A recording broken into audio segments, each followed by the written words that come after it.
Isang kapanapanabik na balita ang aming natanggap tungkol sa pinakahuling hakbang ng kagawaran ng Tanggulang Pambansa, DND, sa pagpapatuloy ng modernisasyon ng hukbong dagat ng Pilipinas.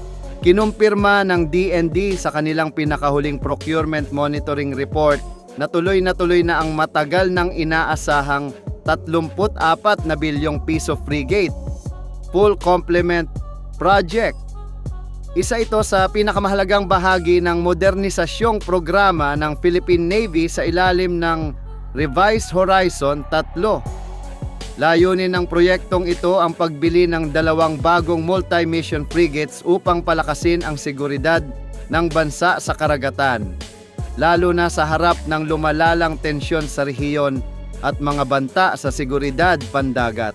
Ang natatangi sa proyektong ito ay ang paggamit ng Defense Inventory-Based Item, DB, na paraan ng procurement. Hindi tulad ng karaniwang open tender process, binibigyang prioridad ng DB ang mga kagamitan na may mataas na antas ng compatibility, proven reliability, at interoperability sa mga kasalukuyang gamit at infrastruktura ng sandatahang lakas ng Pilipinas. Dahil dito, mas mabilis ang integrasyon at mas mababa ang gastusin sa pagsasanay, pagmamantina at pagkukumpuni sa hinaharap. Batay sa kasalukuyang impormasyon, Hyundai Heavy Industries, HHI ng South Korea, ang inaasahang magiging pangunahing supplier.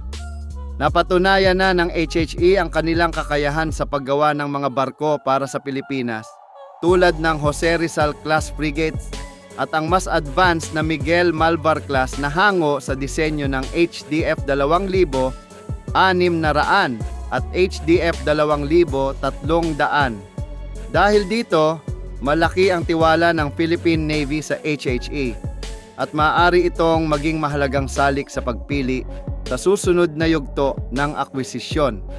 May ulat na pinag-iisipan ng Navy na gamitin ang disenyo ng HDF 3200 na pagpapatuloy ng Miguel Malvar class o ang mas malaking bersyon na HDF 3500 na may mas mataas na displacement, mas malaking espasyo para sa mission modules at mas advanced na sistema ng armas at sensors.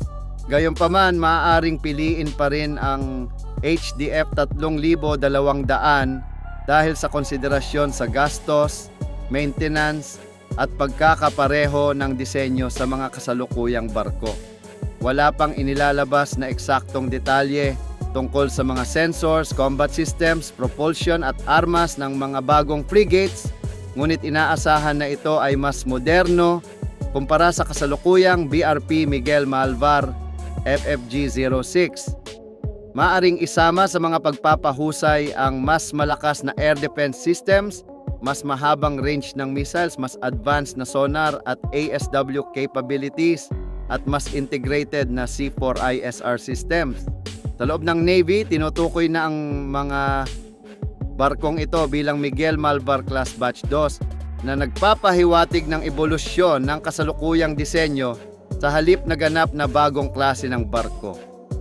Ang ganitong estratehiya ay umaayon sa layunin ng Navy na gawing mas standard ang kanilang fleet para sa mas madaling pagpapatakbo, pagsasanay, at suporta sa technical na bahagi. Hindi rito nagtatapos ang procurement ng Navy. Kasabay ng full complement project ay ang Re-Horizon 3 Corvettes program, kung saan plano ring kumuha ng 2 karagdagang modernong corvettes na inaasahang magiging pangalawang batch ng Jose Rizal class at posibleng muling ipagkaloob sa HHE ang kontrata. Ang mga corvette na ito ay magpupuno sa kakulangan sa operasyon at palalakasin ang kakayahan sa coastal defense, anti-submarine warfare at surface interdiction. Ang kombinasyon ng mga bagong frigates at corvettes na inaasahang darating mula 2025 hanggang 2030 ay inaasahang magdadala ng Renaissance era para sa Philippine Navy. Mula sa pagiging maliit at brown water force tungo sa pagiging regional naval power na may kakayahang magsagawa ng matagalang deployment internasyonal na pagsasanay at pinagsamang maritime operation.